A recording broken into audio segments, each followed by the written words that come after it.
Hi hello ಎಲ್ರಿಗೂ ನಮಸ್ಕಾರ. ನಿಮ್ಮನೆ ಮಗಳು ಸುಶೀಲಾ ಮಾತಾಡ್ತಾ ಇರೋದು. ಇವತ್ತಿನ ವಿಚಾರ ಏನಪ್ಪ ಅಂತಂದರೆ ಅಂತಾರಾಷ್ಟ್ರೀಯ ಮಹಿಳಾ ದಿನಾಚರಣೆ ವಿಚಾರ ಮಾತಾಡ್ತಾ ಇದ್ದೀನಿ.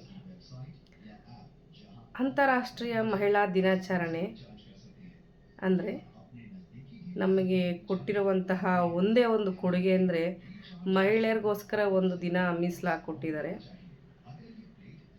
ಅದು ಮುಂದೆ ಹೇಳ್ತೀನಿ ಅದು ಯಾವ ಥರ ಅಂತ. ಆ ಹೆಣ್ಮಕ್ಳಿಗೋಸ್ಕರ ಒಂದೇ ಒಂದು ಸಣ್ಣ ಒಂದು ವಿಚಾರ ಹೇಳ್ತೀನಿ. ಎಲ್ಲ ನನ್ನ ಕನ್ನಡ ಕುಲಕೋಟಿ ಹೆಣ್ಮಕ್ಳಿಗೆ ಮಹಿಳಾ ದಿನಾಚರಣೆಯ ಹಾರ್ದಿಕ ಶುಭಾಶಯಗಳು. ಹಾಗೆ ಶಿವನಿಗೆ ಧರ್ಮಪತ್ನಿಯಾಗಿ ಪಾರ್ವತಿ ಇದ್ದಾರೆ. ನಮ್ಮ ಗೋವಿಂದನಿಗೆ ಲಕ್ಷ್ಮಿಯಾಗಿ ಧರ್ಮಪತ್ನಿಯಾಗಿ ಜೀವನ ಮಾಡ್ತಾ ಇದ್ದಾರೆ. ಹಾಗೆ ಬ್ರಹ್ಮನಿಗೆ ಪಾರ್ವತಿಯಾಗಿ ಅವರ ಧರ್ಮಪತ್ನಿ ಜೀವನ ಮಾಡ್ತಾ ಇದ್ದಾರೆ. ಹಾಗೆ ಒಂದು ಹೆಣ್ಣಾಗಿ ಒಂದು ನೆಲ ಜಲ ಪ್ರಕೃತಿಗೆ ಹೋಲಿಸ್ತಾರೆ. ನಮ್ಮ ಸೃಷ್ಟಿಕರ್ತೆ ಹೆಣ್ಮಕ್ಳ ದಿನಾಚರಣೆ ಅಂತ ಅಂದರೆ ತುಂಬ ಖುಷಿಯಾದ ದಿನ ಇವತ್ತೊಂದು ದಿವಸ. ಹಾಗಾಗಿ ನಮ್ಮ ಹೆಣ್ಮಕ್ಳು ಒಂದು ಖುಷಿಯಿಂದ ಹುಮ್ಮಸ್ಸಿಂದ ಒಂದು ನನ್ನದೇ ಆದ ಒಂದು ದಿನ ಬರ್ತಾ ಇದೆ, ನಾನು ಆಚರಣೆ ಮಾಡ್ಕೊಬೇಕು ಅಂತ ಅಂದ್ಬಿಟ್ಟು ಸಾಕಷ್ಟು ಜನ ಹೆಣ್ಮಕ್ಳುಗಳು ಇವತ್ತು ಖುಷಿ ಪಡ್ತಾ ಇದ್ದಾರೆ. ಹಾಗಾಗಿ ಅಂಥ ಹೆಣ್ಮಕ್ಳಿಗೆಲ್ಲ ನನ್ನದೊಂದು ಪುಟ್ಟ ಕಾಣಿಕೆ ಏನಪ್ಪ ಅಂತ ಅಂದರೆ ಅವರು ಒಂದು ಸ್ವಾಭಿಮಾನದಿಂದ ಗಂಡನಿಗೆ ಹೆಂಡತಿಯಾಗಿದ್ದಾರೆ, ತಾಯಿಗೆ ಮಗಳಾಗಿದ್ದಾರೆ, ಅತ್ತೆ ಮಾವಂಗೆ ಸೊಸೆಯಾಗಿದ್ದಾರೆ. ಮತ್ತು ಒಂದು ಸಂಸಾರದ ಕಣ್ಣು ಅಂತ ಹೇಳ್ತಾರೆ ಒಂದು ಹೆಣ್ಣನ್ನು. ಆ ಸಂಸಾರದ ಹೆಣ್ಣು ಅನ್ನೋದಕ್ಕೆ ಖುಷಿ ಪಡಬೇಕು.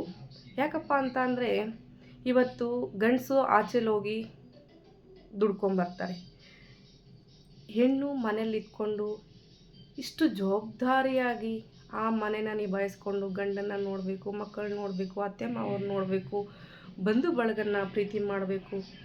ಸಾಕಷ್ಟು ಇವತ್ತು ಹೆಣ್ಮಕ್ಳು ತುಂಬ ಪ್ರೀತಿಯಿಂದ ಜೀವನಗಳು ಮಾಡ್ತಾ ಇದ್ದಾರೆ. ಅದಕ್ಕೆ ಹೇಳೋದು ಹೆಣ್ಣು ಪ್ರಕೃತಿ.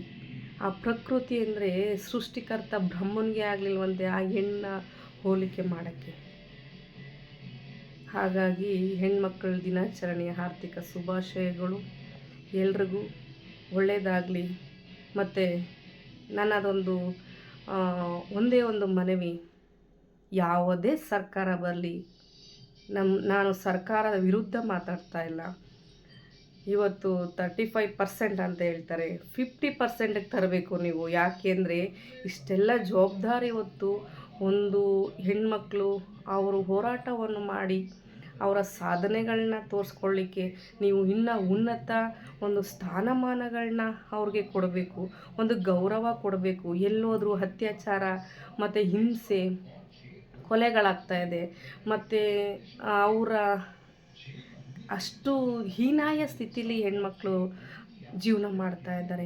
ಅಂಥ ಹೆಣ್ಮಕ್ಳ ಪರವಾಗಿ ನೀವೆಲ್ಲರೂ ನಿಲ್ಲಬೇಕು, ಹೆಣ್ಮಕ್ಳಿಗೆ ಸಪೋರ್ಟಾಗಿ ನಿಲ್ಲಬೇಕು. ಯಾರೇ ಆಗಲಿ, ಗಂಡ ಆಗಲಿ, ಒಂದು ಅತ್ತೆ ಮಾವಾಗಲಿ, ಒಂದು ಸಮಾಜದಲ್ಲಿ ಇರುವಂಥ ಎಲ್ಲ ಗಂಡ ನಾಗರಿಕರಲ್ಲಿ ನಾನು ಮನವಿ ಮಾಡ್ಕೊಳ್ಳೋದೇನಪ್ಪ ಅಂತ ಅಂದರೆ ಆ ಹೆಣ್ಣಿಗೆ ಫಸ್ಟು ಪ್ರಿಫರೆನ್ಸ್ ಕೊಡಿ, ಫಸ್ಟು ಗೌರವ ಕೊಡಿ.